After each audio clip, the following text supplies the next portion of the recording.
how Donald Trump brought Benjamin Netanyahu to his knees. Yes, you heard that exactly right. A prime minister who for years projected power and still does. A nation whose military ran through the Middle East like regional superpower suddenly finds itself restrained, cornered, and some would say controlled. And not by Iran, not by Hamas, but by one man sitting in the Oval Office, Donald J. Trump, who has woven a web so tight, so strategic, and so deeply embedded in the military geography that Israel, for the first time in decades, cannot act without American permission. Today, we explain how Israel went from dominance to dependence, how Donald Trump set up diplomatic barbed wires around Netanyahu, and why the prime minister who once vowed to fight on all fronts now finds himself boxed in on every front. For this, let's rewind first. November 2024, Israel devastates Hezbollah in Lebanon. December, Syrian military assets crumble. The Assad regime collapses. Israel occupies strategic positions. March 2025, the ceasefire with Hamas breaks. Israel charges back into Gaza with full force.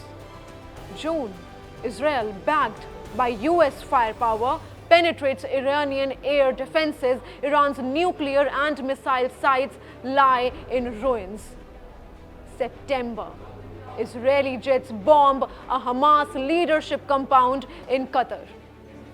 Israel wasn't acting defensively, it was acting as if it owned the entire map. Netanyahu's Israel looked unstoppable. Trump had tolerated Israel's aggression until he did not. The first rupture came in Gaza. January, Trump imposed a ceasefire. Netanyahu broke it within weeks. Israel resumed its offensive. Trump learned his lesson. This time, he returned with something far more powerful than a phone call. A 20-point peace plan, a physical American footprint, and a system designed to ensure Israel cannot break the deal again. At the heart of this architecture stands the Civil Military Coordination Center, a base located just outside Gaza, run by the US, embedded with multiple nations. Its job? To monitor Israeli operations, settle disputes, authorize aid, prevent Israel from starving Gaza or provoking Hamas. Yes, Israel occupies half of Gaza, but its hands are now tied.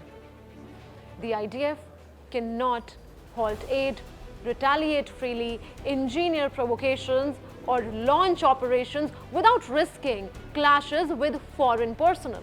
And that was just phase 1 of Trump's plan. Phase 2 was the International Stabilization Force. If Trump's Gaza plan succeeds fully, the IDF will fully surrender security control of Gaza to an international force. Trump has basically internationalized Gaza, and now Netanyahu cannot act alone anymore. Next stop, Syria. Israel still holds Syrian territory. It has intervened in local conflicts, conducted air raids, and refused to trust the new Syrian president, Ahmed al-Shara. Israel wants borders secured on its terms. Donald Trump, he wants a deal. The White House has been pressuring Israel to sign a security pact with the very regime Netanyahu distrusts. Once signed, the pact would force Israel to withdraw from Syrian territory and restrict Israel from striking Syrian military assets. But here is the real masterstroke. The US plans to set up a military base near Damascus to monitor Israel continuously. A US base overlooking Israeli movements, ensuring compliance with Washington's deal if it happens. If Trump's Gaza and Syria plan tightened the net, Qatar locked it. After Israel's strike on Hamas leaders in Doha, Trump issued an unprecedented executive order on September 29.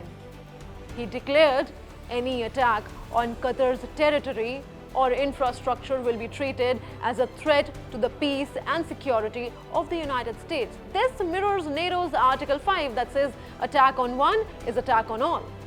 This means if Israel attacks Hamas leaders in Qatar, the United States is obligated by Trump's own order to treat it as an attack on America. For Netanyahu, this was humiliation. For Trump, it was leverage. Now, why did Trump go so far? Because Netanyahu was going even farther. After 7th October, Israel vowed never to be caught off guard ever again. But Netanyahu, he shaped this trauma into ideology. He argued that threats haven't disappeared, they have changed. For decades, America would stop Israel after a war began. This time, Donald Trump shifted tactics. Prevent the war before it starts. Build guardrails Israel cannot bypass.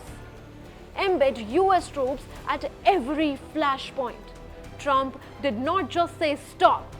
He created structural deterrence, a web of military presence, a network of diplomatic commitments, a map redesigned to restrain Israel's actions.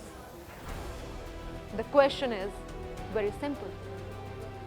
Did Trump stabilize the Middle East, or did he simply break Netanyahu's wings? Is this a new era of peace, or the beginning of a power struggle between two leaders who both see themselves as big guns? Because Netanyahu built his legacy on projecting unstoppable strength, and Donald Trump has now done the unthinkable. He has demonstrated that Israel's strength has limits when America decides it does. This is how Donald Trump brought Netanyahu to his knees, not with force, but with strategy, structure, and the sharpest diplomatic leash Israel has ever worn in its history.